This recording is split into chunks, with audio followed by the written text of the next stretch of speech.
நூல்காஞ்சி அன்பர்களுக்கு உறவாடியும் ராஜரத்தினம் உங்களுக்காக மட்டும் உறவாடி வந்துகின்றேன். திருமந்திரம் என்னவென்றால், போது வந்தோறும் குறிசி அடையானடி, யாது வந்தான் அமராவதி செல்வன், ஏது வந்தான் என்றொருள் செய்திட, மாது வந்தா ஆடிடும் மால்வடையோனே என்பார். இந்த செய்யலுக்கு நீ சொன்னா எல்லா சொல்றாருங்க.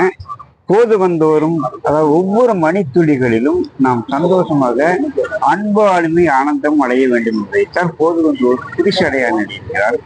யாது வந்தான் அமராவதி செல்வனி வளன. அதாவது என்னன்னா, எந்த ஒரு விஷயத்தை செய்தாலும் பிறருக்கு மாணவர் நிலையில் நின்று அவர்களுக்கு இன்பத்தை அளிப்பாராம். அவர்களுக்கு துன்பமே அறியாத இன்பத்தை அளிக்கக்கூடிய வல்லமை படைத்தவனாக இருக்கிறார் என்பதைத்தான் அமராவதி செல்வனி வளன். ஏதோ வந்தான் என்றொருள் செய்து எதை விரும்பி செய்தாலும் அவன் நாளை உலகத்துக்கும் இன்றைய உலகத்துக்கும் பணி செய்யுமாறு செய்து விடுவான் அப்படின்னு சொல்லாரு. அப்ப மாது வந்தான் ஆடிடும் மால்படையோனே இருப்பார். இப்போ மாது வந்தான், இப்போ அதாவது எந்த பெண்ணை விரும்பி மனைவியாக ஏற்றுக்கொண்டோமோ அந்த பெண்ணினுடைய மாற்று கருத்துக்களை ஒத்த கருத்துக்களாக மாற்றும் வல்லமை படைத்தவனாக இருப்பார் என்று சொல்கிறார். இதுக்கு நான் இன்னும் இதுக்கு விளக்கம் சொல்லணும்னா, மாது வந்தான் ஆடிடு மால்விடையோனே என்றால், ஐயா நமக்கு பாருங்களேன், நம்ம ஆரம்பத்துல படிக்கிறோம் இல்லைங்களா? ஆரம்பத்துல படிக்கிற போது பல்கலைக்கழக பட்டத்துக்கு போனா ப்ரீ யூனிவர்சிட்டின்னு ஒன்று இருக்கு, சரிங்களா? அதாவது நமக்கு ஆரம்ப படிப்பு பல்கலைக்கழகத்தில் நுழைக்கிற பியூசி அப்படின்னு. அடுத்ததாக சொல்றாரு, இப்போ ஒரு சயின்ஸ் துறையிலையோ அல்லது விஞ்ஞான துறையிலோ சாதிக்கணும்னா பிஎஸ்சின்னு பட்டம் இருக்கு. அதுல மாஸ்டர் டிகிரி இருக்குமா, எம்எஸ்சி அப்படின்னு ஒரு பட்டம் இருக்கு. அதுக்கு அடுத்ததாக ஆய்வு பட்டம் இருக்கு, பிஹெச்டி அப்படின்னு. இந்த பட்டத்தை நீங்க பாத்தீங்கன்னா, இப்ப பாருங்க, இது நம்முடைய பொருளாதாரத்திற்காக படிக்கின்ற பட்டங்களை எத்தனையும் அவர் விஞ்ஞானர் என்கிறார். அதை பொய்யறிவு என்றுதான் திருமூலர் சொல்கிறார். பொய்யறிவு பட்டங்கள் என்று சொல்கிறார். சரி, மெய்யறிவு பட்டம்னா என்னப்பா? ஆனா இல்லற உறவுகளிடத்தில் நீ இனிமையாக நடந்து அவர்களுடைய ஒவ்வொரு அவச்சொற்களையும் பழிச்சொற்களையும் தன் வசமான நிறை சொற்களாக மாற்றுகிற வல்லமை உனக்கு இருக்கிறதா என்ற கேள்வி இங்கே வருகிறது. என்னது பாருங்களேன், பட்டம். முதல் பட்டம் நீங்க பாத்தீங்கன்னா அறிவில்லாதவன். ரெண்டாவது பட்டம் என்ன, கேப் மாதிரி. மூணாவது பட்டம் பாத்தீங்கன்னு வச்சுங்களேன், அதாவது மூணாவது கேப் மாதிரி, அப்ப திருட்டு மாதிரி. அதுக்கு அடுத்ததாக முடிச்ச வைக்கும். ஏன்னா இது 4 பட்டமா? ஆமாங்க. சொந்தக்காரர்கிட்ட பழகும் போது மனைவியும் மனைவி சார்ந்தவங்களும் அல்லது உறவினர்கள் அத்தனை பேரும் இவனுக்கு கொடுக்கிற பட்டங்கள். அந்த பட்டங்களை அவன் தன்வசம் எப்படி ஆக்குறான் என்றால், நீ பாருங்களேன், என்னுடைய நண்பருடைய பையன் அடிக்கடி அவன் மனைவிட போய் சொல்லுவான் நண்பரை பற்றி, ஏமா இந்த மனுஷங்கிட்ட எப்படிங்க பொழைச்ச, என்ன மனுஷன் எப்பா பார்த்தா எது வேண்டாலும் வேண்டாம், செல்போன் கேட்டா வேண்டாங்கிறாரு, ஸ்கூட்டர் வாங்கி கொடுத்தா வேண்டாங்கிறாரு. இப்போ சரின்னு சொல்லி போடு, அவன் அந்த பொண்ணு கேட்டபடி அவரும் வாங்கி கொடுத்தாரு. ஆனா கொஞ்சம் வருத்தத்தோட தான் வாங்கி கொடுத்தாரு. பின்னால அந்த பொண்ணுக்கு ஆக்சிடென்ட் ஆயிடுச்சு, கொஞ்சம் கை கால் உணவை. அப்போது இவர் என்ன பண்ணாருன்னா, ஒரு ஹாஸ்பிட்டல சேர்த்தி வீட்டெல்லாம் அடமானம் வச்சு அந்த பொண்ணை காப்பாத்தினாரு.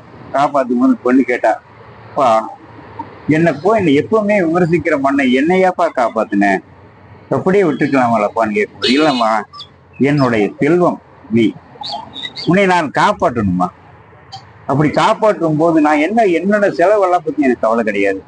ஆனால் ஒரே ஒரு வார்த்தைமா, இனிமேல் அப்பா கல்லூரியில ப்ரொஃபஸர் ஆகணும்னு விரும்பினேன், ஆனால் சாதாரணமா ஒரு பிரிண்டர் வேலை தான் என்னால செய்ய முடியுது. இப்போதைக்கு அந்த ப்ரொஃபஸர் லைன் நீ அடைஞ்சிரு அப்படிங்கிற எண்ணத்தை விதைச்சார். அந்த பொண்ணு தன் காலம் ஊனமானதுக்கு பின்னால, அப்பா செஞ்சது பூரா தப்பு, நம்ம செல்போன் வாங்கி செல்போனுக்கு இதுக்கும் முக்கியத்துவம் கொடுக்காம படிப்புக்கு முக்கியத்துவம் கொடுக்க வேண்டும் என்று மாறினார் பாருங்கள். அங்க மாறும்போது என்ன, அந்த அழகான வார்த்தை, அப்பா அறிவில்லாதவன் அறிவில் ஆதவன் ஆகிட்டார், சரிங்களா? இப்ப கேப் மாதிரி இப்ப நம்ம முதல்ல ஒரு பெண்ணுகிட்ட பழகும் போது அது பிடிக்குமா, இவங்க யாரு இவங்க யாரு இவங்க மனைவி விட்டவே பாருங்க, இவங்க யாரு இவங்க யாரு இவங்க யாருன்னு கேட்டே பார்த்துருப்போம். அப்ப நம்ம ஒரு கேப் மாதிரியா ஒன்றும் சந்தேகம் கிடையாது. அப்ப அந்த பொண்ணும் கேப் மாதிரிதான். ஆனா இந்த கேள்வி மாறியாக பொழிகிறோம். மாறியாக பொழிந்ததுக்கு பின்னால நமக்கு என்ன வாழ்வு கிடைக்குன்னா, இந்த 2வது பட்டத்தை நீ பார்த்து வச்சுங்களேன். எனக்கு சமீபத்துல என்னுடைய அப்பாவுடைய உறவினர் சொல்லுவார், இப்படியே தான் சொல்லுவார் எல்லாத்துக்கிட்ட, இப்படியே வேணா சரியில்லப்பா அப்படிம்பார். ஆனா நாங்க என்ன பண்ணணும்னு கேட்டீங்கன்னா, அவருடைய உதவியாக அவர் பெண் காணாமல் போன போது அந்த பெண் ஒரு கொலை செய்யப்பட்டால் என்று எங்களுடைய போலீஸ் துறையின் உதவியோடு அதை நாங்கள் கண்டுபிடிச்சோம். அவருக்கு ஒரு நல்ல வாழ்வு நல்ல திறனை கொடுத்த போது நாங்கள் எடுத்தோம். பாருங்க, இது கேப் மாதிரிங்கிற பட்டம், இது விடுதலையானோம். சரி, அதுக்கடுத்து திருட்டு மாறினா பாருங்க, இதயத்தை திருடினால் காதலும் அன்பும் பாசமும் கிடைக்கும். பொருளை திருடினால் காயவன் என்ற பட்டம், திருடன் என்ற பட்டம், அப்புறம் நயவஞ்சகன் என்ற பட்டம் இது கிடைக்கும். ஆகும்போது இது திருட்டு மாறிங்கிற பட்டத்தை நாம் இப்படி மாற்றி அமைத்துக் கொள்ளுகிற அமைப்பாளர்கள் இருக்கிறாங்க, அவர்கள் தான் வானவர்கள். சரி, முடிச்சவைக்கு ஐயோ, ஒவ்வொரு பிரச்சனைக்கும் தெளிவாக ஆராய்ந்து இந்த இன்னலை ஏற்று ஆராய்ந்து அதை தெளிவாக முடிவெடுத்து அதை இனிமையாக்க கொடுப்பார். எப்படி நான் உண்மையா சொல்லுங்க, ஒரு பெண் 10 மாசம் தன் கருவை மட்டுமே சுமக்கிறாள். ஆனால் ஒரு தந்தை தன் பிள்ளையை ஒரு பேட்மிண்டனாக விளையாட வேண்டும் என்றால் அவன் வாழ்நாள் முழுவதும் கஷ்டப்பட்டு ஒரு பேட்மிண்டனோ அல்லது ஒரு தொழில்துறையிலேயோ அவனை ஈடுபடுத்தி முன்னிலைப்படுத்தி கொண்டு போய் செலுத்துறான். அந்த வெற்றிக்கு உறுதுணையா நிற்கிறான். ஒரு பையனை அவையத்து முந்திருப்ப செயல் செய்வதற்கு 25 வருடங்கள், குறைஞ்சபட்சம் 25 வருடங்கள் ஆகிறது. இப்பொழுது என் மகனுக்கு கூட நான் திருமணம் செய்து வைத்தேன். அப்பொழுது திருமணம் செய்து பார்த்தேன், என் மகனை இப்படியே தான் பண்ணுவான். ஆனா அவர்கிட்ட ஒரே ஒரு வார்த்தை சொன்னேன். என்ன சொன்னேன்னு தெரியுமா, தம்பி, ஒரு வெற்றி பாதையில் நின்று விட்டு அவன் கொண்டு என் சம்பளத்தை கையில் கொடுத்தான். நான் சொன்னேன், சம்பளத்தை நீயே வச்சுக்கோ, ஆனா அந்த 6 மாசம் வரைக்கும் உன்னுடைய வரவு செலவு கணக்கு எங்கிட்ட இன்னும் ஆய்வுக்கு விடு. ஏன்னா நான் நன்னெறியில் செலவு செய்யும் ஒரு நல்ல மனிதன். அந்த நெறியில் நீ நடந்தால் உன்னுடைய இல்லற வாழ்க்கை நலமாக இருக்கும் என்று சொல்லி அவனிடத்திலேயே நான் திருப்பி கொடுத்து விட்டேன். இது போல பிரச்சனைகளுக்கு முடிவு கழுவுவன் எவனோ அவன் தான் முடித்து வைக்க. இந்த 4 பட்டத்தையும் மனதார பெற வேண்டும் என்று இவர் விரும்பி இருப்பார் போல, யாரு, திருமூலர். அதனால்தான் கடைசி வரிய சொல்ல, மாது வந்தான் ஆடிடும் மால்வடையோனே. ஒரு பெண்ணால் அவர்கள் தந்த உறவுகளால், நம்முடைய உறவுகளால், மற்றவர்களுடைய உறவுகளால் ஏற்படும் அந்த மாற்று கருத்தை ஒத்த கருத்தாக மாற்றும் திறன் படைத்தவனாக இருக்க வேண்டும் என்று சொல்லுவார். எனவே இதைத்தான் சொல்லுகிற இந்த செய்தியை மீண்டும் சொல்கிறேன் பாருங்கள். போது வந்தோறும் புரிசு அடைகிறார்கள். ஒவ்வொரு மணித்துளிகளிலும் நீங்கள் அன்பு அருள் ஆனந்தத்தை கொடுங்கள். யாது வந்தான் அமராவதி செல்வன். அதாவது எதை விரும்பி செய்தாலும் வானவர் நிலையில் நின்று செய்யுங்கள். யாருக்கும் சிறு தீங்கும் கூட வரக்கூடாது என்று கவனமாக செய்யுங்கள் என்பதைத்தான் யாது வந்தான் அமராவதி செல்வன் என்கிறார். ஏது வந்தான் என்றொருள் செய்த எதை விரும்பி செய்தாலும் நாளைய உலகத்துக்கும் பயன்படும்படி நீங்க செய்யுங்க. அதுக்கு செய்யற அறநெறி என்று பெயர்.